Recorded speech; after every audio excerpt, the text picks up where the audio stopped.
Life horoscope spiritual நேயர்கள் அனைவருக்கும் இனிய நல்வாழ்த்துக்கள். எல்லோரும் நன்றாக இருப்பீர்கள். இப்பொழுது ஜோதிட ரீதியாக ஒருத்தர் ஒரு மாதிரி இருக்கிறார், இன்னொருத்தர் ஒரு மாதிரியாக இருக்கிறார். உண்மையை சொல்லப்போனால் கிராமத்தில் பெரியவங்க சொல்லுவாங்க 5 விரலும் ஒரு மாதிரியாக இருக்குது அப்படின்னு சொல்லுவாங்க. அப்போ மனிதர்கள் குணநலன்கள் கேரக்டர்ஸ் வேறு மாதிரி ஒருத்தர் ஒரு மாதிரியாக இருக்க. ஒருத்தர் சுறுசுறுப்பாக இருப்பார், ஒருத்தருக்கு சோம்பல், ரொம்ப நிதானமாக இருப்பார். ஏதாவது ஒரு பெரிய விஷயம் நடந்தால் கூட டப்பு டப்புன்னு எந்திரிச்சு ஓடாமல் கொஞ்சம் நிதானமாகவே எதுலேயும் செயல்படக்கூடியவர். ஒருத்தரை பார்த்திங்கன்னா தேவையான நேரத்தில் நிதானமாகவும் தேவையான நேரத்தில் கோவப்படுற தன்மையாகவும் இருப்பார். ஒருத்தர் மகா கஞ்சனாக இருப்பார், ஒருத்தர் பெரிய வள்ளலாக இருப்பார். முரண்பாடுகள் அடங்கியது தானே வாழ்க்கை, முரண்பாடுகள் அடங்கியது தான் எல்லா நிலைமைகளையும். ஏன்னா வாழ்க்கையே முரண்களின் மேலே தான் அமைந்திருக்கிறது என்று சொல்லக்கூடிய ஜோதிடர் நான். ஆக மனிதர்கள் தங்களுக்குள் குணங்கள் வேறொரு மாதிரியாகவும் தோற்றங்கள் வேறு மாதிரியாகவும். உண்மையை சொல்லப்போனால் இந்த தோற்றங்கள் அமைப்புகளில் ஒருத்தர் உயரமாக இருக்கிறது குள்ளமாக இருக்கிறது எல்லாமே நம்முடைய அந்த கேரக்டர்ஸ் எல்லாமே அந்த கிரக தாக்கங்கள் லக்னங்கள் ராசிகள் சம்பந்தப்பட்ட விஷயங்களில் தான் இருக்குது. சனி லக்னத்தோடு தொடர்பு கொண்டு விட்டாலே, பாவத்துவமாக தொடர்பு கொண்டு விட்டாலே ஒருவர் கண்டிப்பாக குள்ளமாக இருப்பார். ஒருவர் லக்னத்தில் இயல்பான சனியோ பாவத்துவமான சனியோ இருக்குதுன்னு வைங்க, அவர் எந்த லக்னமாக இருந்தாலும் குறிப்பாக கும்ப லக்னமாகி அதில் சனி இருந்தால் அவர் கண்டிப்பாக குள்ளம்பமாக இருப்பார். அதே மேஷ லக்னமாகி சனி இருந்தார்னு வச்சுக்கோங்க, நடுத்தர உயரம்னு சொல்லப்படக்கூடிய ஒரு அமைப்பில் இருப்பார். அப்போ கூட அவர் 7 அடி உயரம் இருக்க மாட்டார். அப்போ சில நிலைகளில் கிரகங்கள் ராசிகளின் மீது அமையக்கூடிய சில அமைப்புகளே அதனுடைய தாக்கங்களே ஒருவருடைய கேரக்டர் உருவ சார்ந்த விஷயங்கள் அவர் வாழுகின்ற வாழ்க்கை அமைப்புகளை தீர்மானிக்கின்றன. சரி, இப்போ இதுக்கு பேஸ் என்னங்க? 12 வீடுகள் இருக்கின்றன, 9 கிரகங்கள் இருக்கின்றன. இந்த 12 வீடுகள் 9 கிரகங்களுடைய அந்த சுற்று வளைய அமைப்பு எப்படி எந்த கிரகம் எந்த இடத்தில் போய் உட்காருகிறதோ அதன் அடிப்படையில் தான் நிறைய பேருடைய விஷயங்களே அங்கே தீர்மானிக்கப்படுகிறதுன்னு சொல்லுவேன். அப்போ 12 வீடுகள் 12 ராசிகள் 12 ராசி வீடுகள் தான் லக்னங்கள்னு சொல்லப்படுகிறது. இதில் வேறு பெரிய குழப்பம் நிறைய பேருக்கு தெரியாது. எப்படின்னா ராசி தான் நிறைய பேர் முக்கியம்னு நினச்சிக்கிட்டு இருப்பீங்க.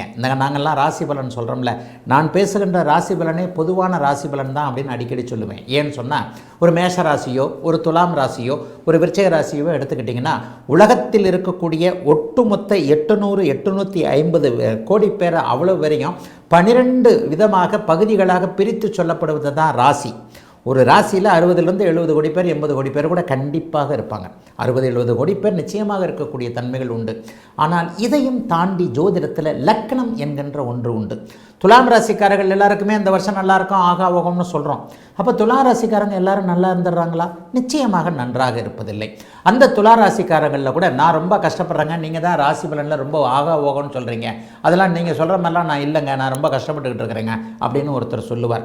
ஆனால் மனிதர்களுக்கென்று துல்லியமாக ராசியையும் தாண்டி ஒரு அமைப்பு கண்டிப்பாக இருந்துதானே ஆக வேண்டும். தனித்தனியாக ஒருவருடைய கைரேகை போல் இன்னொருத்தருடைய கைரேகை இருக்கிறது இல்லையே, இதைத்தான் நாங்கள் லக்கணம்னு சொல்கிறோம். ராசி என்பது 24 மணி நேரத்தில் ஒருவர் பிறக்கக்கூடிய நீங்கள் துலா ராசின்னு வைங்க, உங்கள் அன்னைக்கு நீங்கள் பிறந்த அன்னைக்கு ஒரு 24 மணி நேரத்திற்கும் மேலாக கண்டிப்பாக துலாராசியாகவே இருக்கும். ஒரு ராசி என்பது 2.25 நாள் இருக்கக்கூடிய ஒரு அமைப்பு. அப்போ அந்த 2.25 நாளும் பிறக்கக்கூடிய எல்லாரும் துலாராசியாக தான் இருப்பாங்க. அதற்குள்ளும் ஒரு நுணுக்கமாக 2 மணி நேரம் அடங்கிய ஒன்றை நாங்கள் ஜோதிட ரீதியாக லக்கணம் என்று சொல்லுகிறோம். இந்த லக்கணம் ஒரு மனிதனுடைய தனித்தன்மையை தீர்மானிக்கக்கூடியது, ராசியை விட மேம்பட்டது. ராசி என்பது 2.25 நாள். அப்போ அந்த 2.25 நாளுக்குள்ளே ஒரு பகுதியாக சுருக்கி கொண்டே வந்தால் 2 மணி நேரம்ன்றது மிக துல்லிய பகுதி இல்லையா? அப்போ ஒரு நாளைக்கு 12 லக்கணங்கள் வரும். இந்த ஒரு நாளுக்கு 12 லக்கணங்களில் பிறக்கக்கூடிய அனைவருமே 12 வகையான வித்தியாசப்பட்டவர்கள். ஆக ராசி என்பது 2.25 நாட்களுக்கு பொதுவானது. அந்த 2.25 நாள் பிறக்கக்கூடிய அனைவருமே ஒரே ராசியை சேர்ந்தவராக இருப்பார்கள். லக்கணம் என்பது அந்த ஒரு நாளுக்குள்ளேயே 2.25 நாளுக்குள்ளேயே கிட்டத்தட்ட 50 லக்கணம் வந்துடும் இல்லையா? 2 மணி நேரம் லக்கணம். ஆக 24 மணி நேரம் கொண்ட பூமியின் ஒரு சுற்றில் 12 லக்கணங்களிலும் குழந்தைகள் மனிதர்கள் மாறி மாறி பிறப்பார்கள். இந்த 12 லக்கணங்களின் அமைப்புகள் அப்போது எப்படி இருக்கின்றன? இந்த 12 லக்கணங்கள்னால் என்ன? அதை தாங்க அந்த ராசி வீடு தாங்க.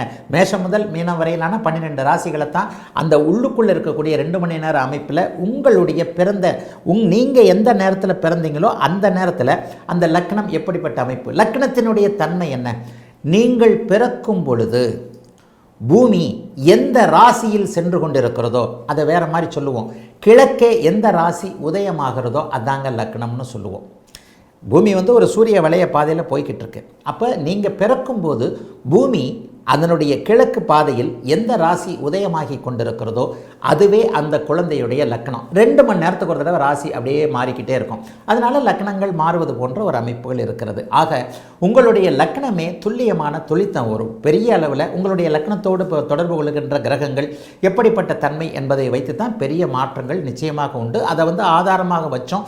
அந்த லக்னத்தை மூளை என்கின்ற ஒரு தலைக்கு, இன்சான் உடம்பிற்கு சிரசே பிரதானம்னு சொல்லுவோம் இல்லையா? அப்போ இவ்வளோ பெரிய உடம்புக்கு பிரதானமான ஒன்று தலை. அந்த தலைக்குள் இருக்கின்ற மூளை. இந்த மூளையை ஒத்தது, தலையை ஒத்தது தான் இந்த ஜாதகத்தில் இருக்கக்கூடிய லக்னம். அதுவே உங்களை பிரதிபலிக்கிறது, உங்களுடைய கேரக்டரை பிரதிபலிக்கிறது. அப்போ 12 லக்னங்களில் பிறந்தவர்கள் எப்படி இருப்பார்கள் அப்படிங்கிறத இப்போது சுருக்கமாக தனித்தனியாகவே பார்க்கலாம். ஒரு லக்ன தொடர்புகள் எப்படி இருக்கும், ராசியும் லக்னமும் ஒன்றிணைந்த அமைப்புகளில் எப்படிப்பட்ட அமைப்புகள் இருப்பாங்கன்றதை இப்போது பார்க்கலாம்.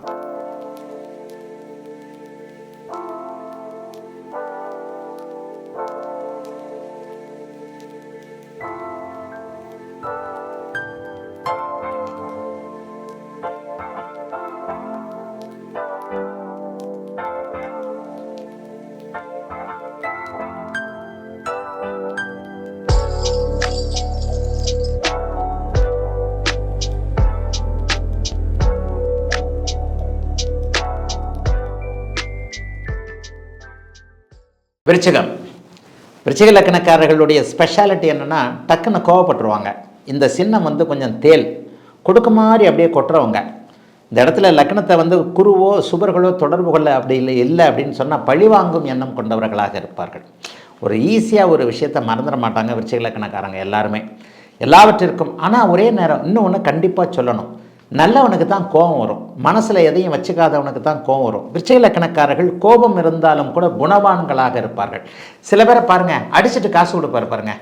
யோ நான் போய் அடித்து தொலைச்சந்தாயா ஒரு 10 ரூபா போய் சாப்பிட்டு வாயா அப்படின்னு அடிச்சுட்டு காசு கொடுப்பார். பனிஷ் பண்ணிவிட்டு நல்லதை செய்வார். ஐயோ பாவம் தெரியாமல் கொஞ்சம் ரொம்ப ஓவராக பண்ணிட்டேன், திட்டேன், இதை பண்ணிட்டேன் அதை பண்ணிட்டேன்னு சொல்லிட்டு பனிஷ் பண்ணிவிட்டு அவனுக்கு ஆதரவாக நடக்கிறவங்க எல்லாருமே அந்த மாதிரி செவ்வாய் வலுத்த செவ்வாயுடைய லக்னமான விருச்சிக லக்னத்தில் பிறந்தவர்கள் மேஷ லக்னத்தில் பிறந்தவர்களாக இருப்பார்கள். ஆக கொஞ்சம் சுறுசுறுப்பாகவும் இருப்பாங்க. மேஷ லக்னத்துடைய, அதாவது செவ்வாயுடைய பெண் லக்னம் இது, பெண் ராசி இது. அது மேஷம் ஆண், இது கொஞ்சம் பெண். ஆக டக்குன்னு சுறுசுறுப்பாக ஏதாவது ஒன்று இருந்தாலும் கூட அதிலும் ஒரு நிதானம். பொதுவாக பாருங்கள், பெண்கள் ஆண்கள் ஒரு மாதிரி தடாலடியாக இருக்கிற நேரத்தில் பெண்கள் பாருங்கள் கொஞ்சம் அப்பா இருப்பா, யோசிச்சு செய்யலாம்ப்பா, என்னப்பா இருப்பா, கொஞ்சம் பொறுப்பான ஒரு பெண்மைக்கே உரிய ஒரு நிதானம் இருக்கும் இல்லையா?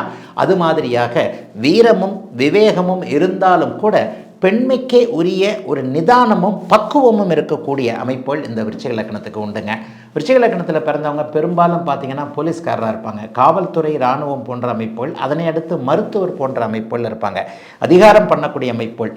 செவ்வாய் எங்காவது குருமங்கல யோகம், சந்திரமங்கல யோகம் என்று சொல்லப்படக்கூடிய சந்திரனுடைய கேந்திரத்திலோ அல்லது சந்திரனை பார்க்கும் கலந்து இருக்கக்கூடிய அமைப்புகள், இணைந்து பார்த்து இருக்கக்கூடிய அமைப்புகள்லையோ, குரு இணைந்து பார்த்து இருக்கக்கூடிய அமைப்புகள் குருமங்கல யோகம், சந்திரமங்கல யோகம் போன்றவைகள். மங்களன்னா செவ்வாய், இந்த மங்கள யோகம் ஏற்படும். இந்த மங்கள யோகம் ஏற்பட்டிருந்தால் அதிகாரம் செய்வதற்கென்றே பிறந்தவர்களாக கண்டிப்பாக இருப்பாங்க.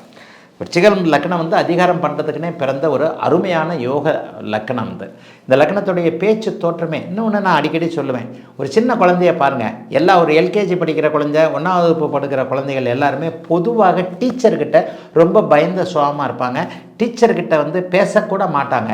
அதுலேயும் ஒரு சில குழந்தைகள் வித்தியாசமாக இருக்கும் பாருங்கள். எப்படின்னா, டீச்சர் அந்த பேனா விடுங்க, டீச்சர் அந்த புக் எடுத்து கொடுங்கன்னு டீச்சரையே வேலையாகும். நல்லா நோட் பண்ணியிருக்கிறீங்களா? இதில் டீச்சர் அந்த வீடியோ பார்க்கக்கூடிய டீச்சருங்களுக்கெல்லாம் இது நல்லாவே தெரியும். 40 குழந்தைகள் இருக்கின்ற இடத்துல ஒரு 30 குழந்தைகள் உங்களை கண்டு அப்படியே தயங்கி அப்படியே 35 குழந்தைகள் அப்படியே இருக்கும்போது 1-2 குழந்தைகள் மட்டும் உங்ககிட்ட டீச்சர் அந்த பேனா எடுங்கன்னு உரிமையாக வேலை வாங்கும். இந்த மாதிரி உரிமையாக வேலை வாங்குறவங்க தன்னை அறியாமலே அடுத்தவர்களை வேலை ஏவக்கூடியவர்கள் எல்லாம் விருச்சிக லக்னம், செவ்வாயின் தொடர்புள்ள உள்ள லக்னங்களில் பிறந்தவர்களாக இருப்பார்கள். ஆக விருச்சிக லக்னம் ஒரு அதிகாரத்தை குறிக்கக்கூடிய ஒரு லக்னமாக இருக்கும். இந்த லக்னத்துடைய யோகர் அப்படின்னு வந்துட்டீங்கனாலே தர்ம கர்மாதிபதிகளான சூரியனும் சந்திரனும் தான். 9-10 குடையவர்கள் என்று சொல்லப்படக்கூடிய இந்த சூரியனும் சந்திரனும் ஆடி மாதம் சிம்மராசியில் விருச்சிக லக்னத்தில் பிறக்கிறது பெரிய யோகம். என்னென்னா சூரியனும் சந்திரனும் பரிவர்த்தனை ஆகிருக்கும். இதெல்லாம் என்னுடைய ஆர்டிகளில் எழுதியிருக்கிறேன். என்னுடைய ஜோதிடமனம் தேவரகசியம், உங்கள் ஜாதகம், யோக ஜாதகமாக புத்தகங்களில் இதை பற்றி விரிவாக எழுதியிருக்கிறேன். நான் எழுதிய புத்தகங்களில் ஆடி மாதம் சிம்மராசியில் பிறப்பது, விருச்சிக லக்னக்காரர்கள் பிறப்பது மிகப்பெரிய யோகம். ஏன்னா அவர் அப்போ சூரியனும் சந்திரனும் பரிவர்த்தனை அடைந்திருப்பார். அப்போ சரியான பருவத்தில் சூரிய தசையும் சந்திர தசையும் கண்டிப்பாக வரும். ஒருவருக்கு நல்ல பருவத்தில் 25 வயதிற்கு பிறகு ஒரு 16 வருடங்கள் கொண்ட அந்த சூரிய தசையும் சந்திர தசையும் சூரியன் சுபத்துவமாகி சந்திரன் சுபத்துவமாகி சூரியன் சந்திரர்கள் ஸ்தான பலத்தை அடைந்திருந்த வறுமையாயின் அவங்க பெரிய அளவில் நல்ல அருமையான ஒரு யோக அமைப்புகளை பெறுவாங்க. சூரிய தசை சந்திர தசைக்கு அப்புறம் லக்னாதிபதி செவ்வாயுடைய தசை வரும். அதற்கப்புறம் ராகு இந்த சூரிய சந்திர செவ்வாய் ராகு சூரிய சந்திர செவ்வாய் குரு ஆகிய இந்த ஒரு 6 வீடுகளுக்குள்ளே அமர்ந்திருந்து அந்த ராகு தசையும் கண்டினியூ ஆகி அதற்கப்புறம் குரு தசையும் வந்தால் தே ஆர் கிஃப்டட், கொடுத்து வைத்தவர்கள் என்று அர்த்தம். ஆக விருச்சிக லக்கணத்திற்கு யோகர் என்பவர் முதல் நிலையில் சூரிய சந்திரர்கள், 2ஆம் நிலையில் 2, 5 கூடிய குரு பகவான். அதுக்கு அப்புறம்தான் லக்னாதிபதி செவ்வாய் நல்ல பலன்களை செய்வார். ஏன்னா லக்னாதிபதியே 6ஆம் அதிபதியாக வருவார். இந்த லக்னாதிபதியே 6ஆம் அதிபதியாக வரக்கூடிய ஒரு அமைப்பு என்ன பண்ணும் அப்படின்னு பார்த்தீங்கன்னா, தானே தனக்கு எதிரி, தன்னுடைய முன்கோபமே தனக்கு எதிரி. சில பேரை வேடிக்கையாக சொல்லுவோம்ல, அவனே குழி வெட்டி அவனே உள்ளே போய் படுத்துக்கிட்டு அவனே மண்ணை வாரி போட்டுக்குவாயா தன் மேலே அப்படின்னு சொல்லுவோம் இல்லையா? இதெல்லாம் இந்த விருச்சிக லக்னத்திற்கு பொருந்தும். ஏன்னா லக்னாதிபதியே எதிரியை குறிக்கக்கூடிய 6ஆம் அதிபதியாக வருகிறார் இல்லையா? அப்போ தானே தன்னுடைய செயல்களின் மூலமாக தன்னுடைய முன்னேற்றத்திற்கு முட்டுக்கட்டையை போடுகின்றவராக, தானே ஏதாவது தனக்கு எதிரான செயல்களை செய்து கொள்பவராக இந்த விருச்சிக லக்கணக்காரர் இருப்பார். இது அப்படியே கொஞ்சம் ஏற்கனவே ரிஷப லக்கணத்திலையும் சொல்லியிருப்பேன்னு நினைக்கிறேன். ரிஷப லக்கணத்துக்கு இப்படித்தான் 6ஆம் அதிபதியாக லக்னாதிபதி வருவார். லக்னாதிபதி 6ஆம் அதிபதியாக வரக்கூடிய அமைப்புகள் இப்படித்தான். அதே நேரத்தில் செவ்வாய் லக்னத்தோடு தொடர்பு கொள்ளுகிறாரா 6ஆம் இடத்தோடு தொடர்பு கொள்ளுகிறாரா என்பதை பொறுத்து இந்த பலன்கள் உங்களுடைய வாழ்க்கையில் செவ்வாய் தசையில் நடக்கும். கொஞ்சம் பாருங்கள், சொல்லிக்கிட்டே போவோம் நாங்கள் ஜோசியர்கள்லாம். இந்த ஒரு கிரகம் இங்கே இருந்தால் அப்படி, அங்கே இருந்தால் இப்படி, இங்கே இருந்தால் இப்படின்லாம் சொல்லிக்கிட்டு போவோம். கரெக்டு தான். எப்போ நடக்கும்? அது அந்த தசை வரும்போது நடக்கும். அந்த தசை வரும்பொழுது வயதிற்கேற்றார் வகை போல் நடக்கும்.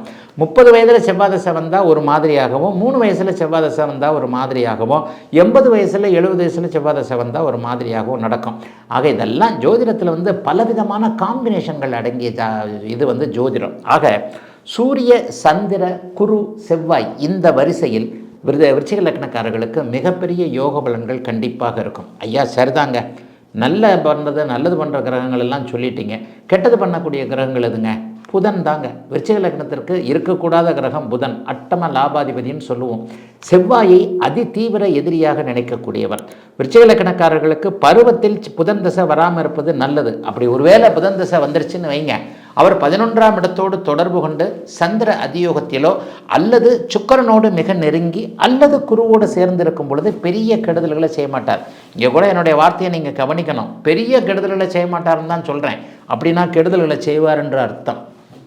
ஜோதிடத்தில் சில விஷயங்களை நீங்கள் அப்படியே நுணுக்கமாக பார்க்கணும். சில விஷயங்கள் கெடுதல்களை செய்வார் என்று தான் அர்த்தம். ஏன்னா என்னதான் நீங்கள் எப்படி இருந்தாலும் என்ன கொடுக்க வேண்டுமோ அதைத்தான் கொடுப்பீங்க.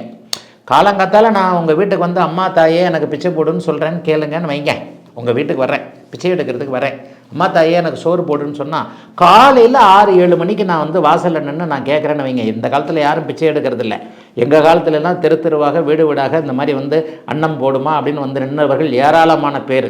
காலங்காத்தால் நீங்கள் உங்கள் வீட்டில் ஒருத்தர் பிச்சை எடுக்கிறாருன்னா நீங்கள் பழைய சோறு தான் போடுவீங்க. பிரியாணி போட முடியுமா? போட முடியாது. மத்தியானம் வந்தால் கூட சில நேரத்தில் பிரியாணி ஆக்கியிருந்தீங்கன்னா சரி போனால் போதும் பிச்சைக்காரன் கூட சாப்பிட்டு ஓட்டுமேன்னு பிரியாணி கொடுப்பீங்க. ஆனால் காலங்காத்தால் வந்தால் யார் வீட்லேயும் பிரியாணி இருக்காது. பழைய சோறு, நேற்று மீந்த சோறு தான் இருக்கும். அது மாதிரி தான் ஒரு கிரகம், அது அவர் கையில் என்ன இருக்கிறதோ அதைத்தான் கொடுப்பார். புதன் அவருடைய அட்டமாதிபத்தியத்தை மட்டுமே செய்வார். அந்த அந்த அமைப்பு எப்போவுமே புதனுக்கு உண்டு. அதனால் புதன் தசை வராமல் இருக்கிறவங்க நல்லது. ஆனால் இதே விருச்சிக லக்னத்துக்கு கல்யாணத்தை கொடுக்கக்கூடியவரும் புதன் தான். தன்னுடைய புக்திகளில் தான் பெரும்பாலும் 80% விருச்சிக லக்னக்காரர்களுக்கு 11ஆம் அதிபதியாக அவர் இந்த இதில் கொடுப்பார். அவர் தான் திருமணத்தை கொடுக்கக்கூடியவராக இருப்பார்.